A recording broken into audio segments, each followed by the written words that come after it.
anigoo ah Aamino Jubbad oo galabta u soo dalxiis tagay degmada Daynile duleedkeeda caasimadda gobolka Banaadir wallahi ma sha Allah farxad waxaan dareemayaa aan caadi ahayn inaba iyo dalxiis wacan iyo baashaal anagoo ku dhan hadaan ah dhalinyaradii gobolka Banaadir ku noolaa waqtina ku wada qaadanayna waxaan leeyahay dalxiis wacan ma sha Allah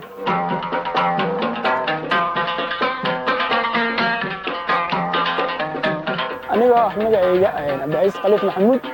waxa galabta aad iyo aad ugu faraxsanahay inaan u soo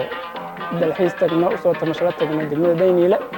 oo waqti qurux badan la ku qaadanayno marka aad iyo aad ugu faraxsanahay inaan meeshan ku caawino ku baashaano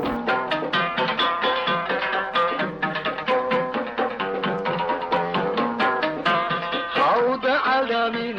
ilaahi hadal qurtila madidin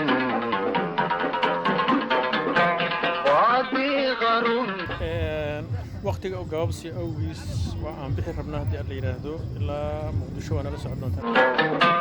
hawda alaamini lillahi hadal qurti lama didin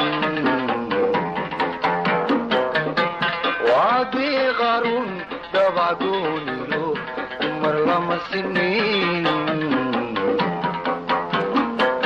aduniga sida